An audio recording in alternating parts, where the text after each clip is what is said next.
Assalamualaikum warahmatullahi wabarakatuh. Bismillahirrahmanirrahim. Ini adalah pembuatan kolom struktur pada sebuah ruko 3 lantai.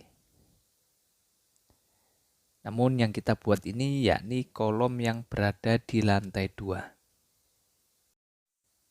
Kali ini kita akan membahas proses pembuatan kolom struktur tersebut.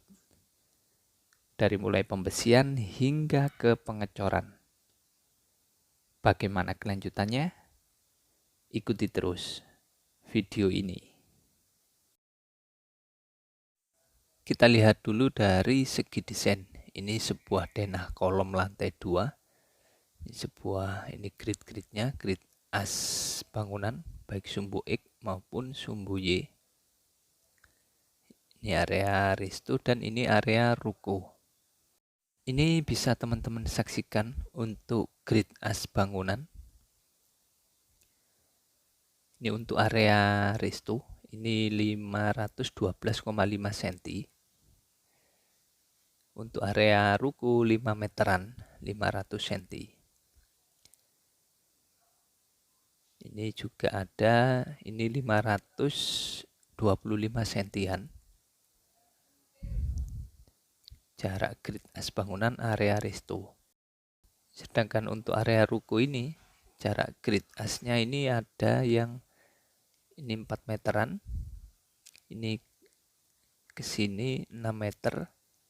Ini ke grid ini yakni 5,5 meter.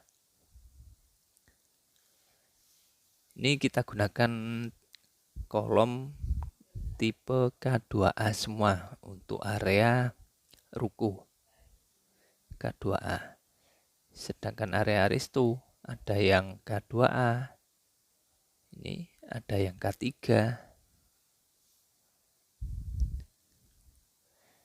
Sekarang kita lihat gambar detail dari kode tersebut, tipe tersebut. Ini ada K2A dan K3. Ini K2A. Ini K2A ini dengan dimensi 30 x 30 cm. Dimensinya 30 x 30, tulangan pokok pakai jumlah 8, diameter 13, jumlahnya 8. 1, 2, 3, 4, 5, 6, 7, 8. Jumlah 8, diameter 13 ulir. Untuk sengkang ini posisi tumpuan yakni diameter 8 polos, jarak 100 atau 10 cm, lapangan diameter 8, jarak 150 atau 15 cm. Sekarang kita lihat pelaksanaan di lapangan seperti apa. Ini sebagian pekerja melakukan proses pembesian dan juga pecasting. Ini besinya sudah selesai semua. Jadi besinya kita pakai untuk besi pokok tulangan utama, yakni pakai diameter 13. Sedangkan untuk sengkangnya kita pakai diameter 8 polos. Seperti ini penampang kolomnya.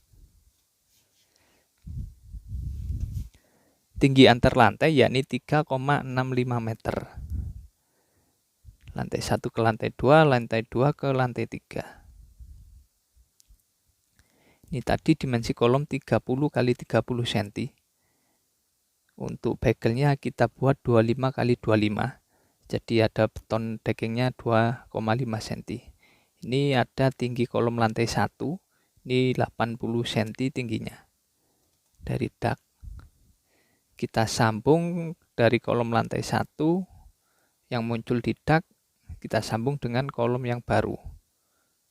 Kolom lantai 2.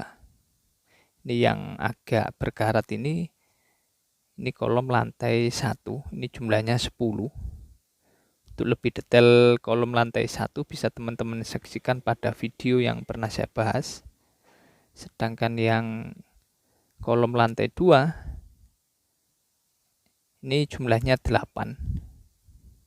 Yang warna abu-abu ini.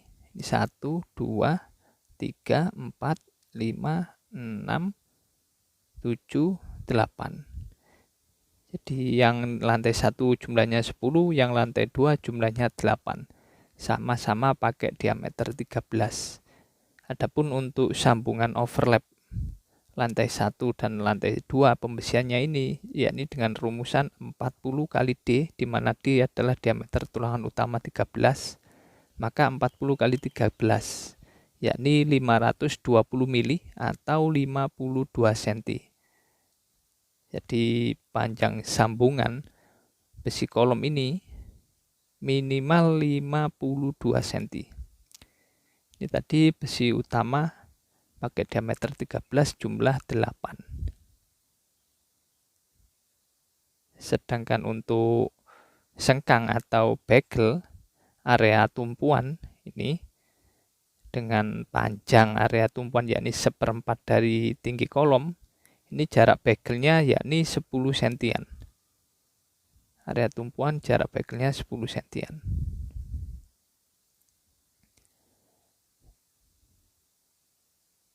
Sedangkan untuk area lapangan, ini dengan panjang area yakni setengah dari tinggi kolom. Dengan jarak bagel yakni 15 cm. Ini 15 cm. Lalu kembali ke tumpuan bagian atas, 1/4 dari tinggi kolom. Ini juga jarak bagelnya 10 cm.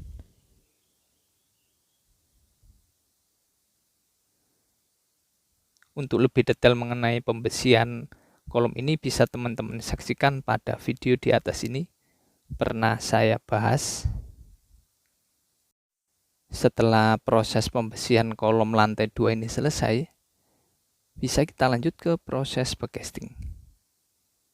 Ini tadi kalau kita lihat di gambar, jarak antar kolom yang satu dengan yang lain. Kolom ini dengan ini jaraknya 5 meteran.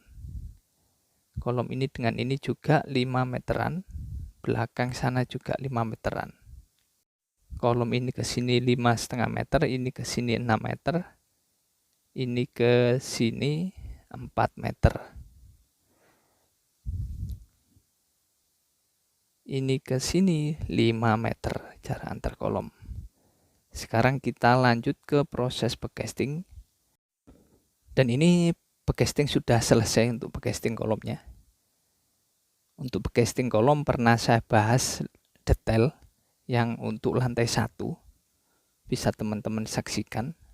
Proses kerjanya hampir sama antara backcasting kolom lantai 1 dan lantai 2. Ini untuk lantai 2 juga kita gunakan triplek 9 mili.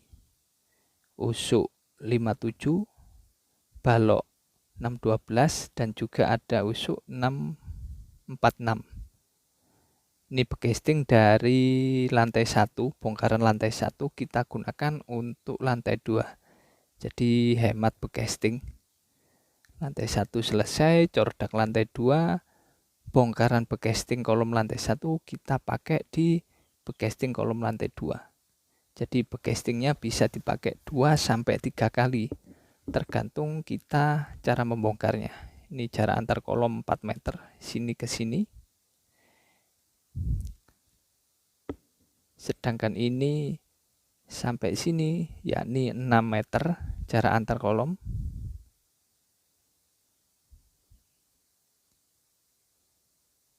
Dari ini ke sini, yakni 5,5 meter.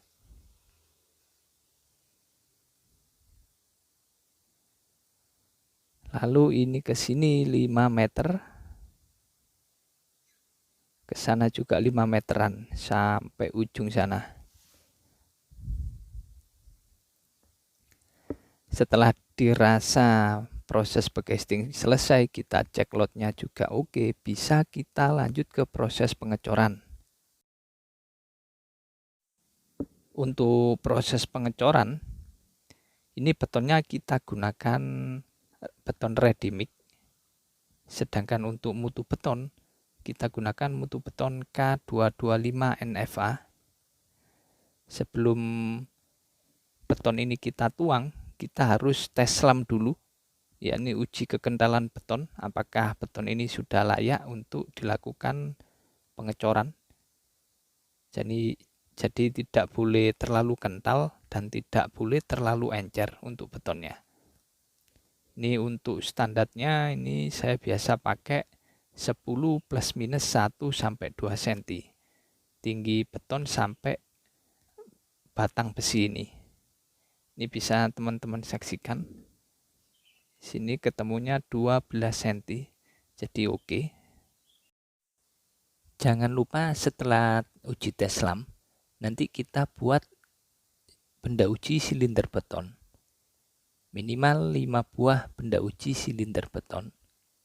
Di mana benda uji silinder beton ini bertujuan untuk mengetahui mutu beton yang kita pesan, apakah sudah sesuai dengan yang datang ke site, ke lokasi proyek. Dengan cara kita tes silinder beton tersebut setelah umur 28 hari. Dan ini proses pengecoran untuk kolom sedang berjalan. Ini karena menggunakan konkrit pump, maka tidak butuh terlalu banyak pekerja untuk proses pengecoran kolom. Namun sekali lagi karena ini backcastingnya bekas dari lantai 1, maka untuk pengecorannya harus hati-hati. Ini kita tuang separuh dulu pada tinggi kolom. Umpama tinggi kolom 4 meter, kita tuang 2 meter dulu. Kita tuang 2 meter, kita tuang ke kolom yang lain. Setelah itu ke kolom yang lain juga 2 meter, jadi harus 2 meter dulu. Nanti kembali lagi ke kolom pertama, baru kita penuhi sampai tinggi 4 meter. Jadi jangan langsung dibuat pengecoran utuh. Takut jebol karena menggunakan konkrit pump dan backcastingnya menggunakan bekas dari backcasting kolom lantai 1. Dan setelah umur 3 hari, backcasting kita bongkar dan seperti ini penampangnya kolom yang telah kita cor tadi. Hasilnya mulus, bagus, tidak ada yang keropos.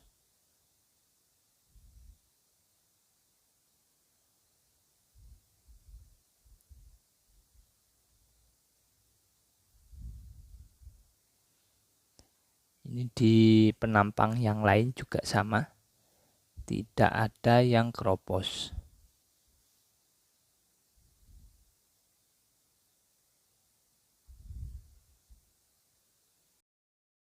Demikian proses pembuatan kolom beton lantai 2 pada sebuah ruko 3 lantai. Mulai dari pembesian, backcasting, dan pengecoran. Terima kasih telah menyaksikan video ini. Semoga bermanfaat.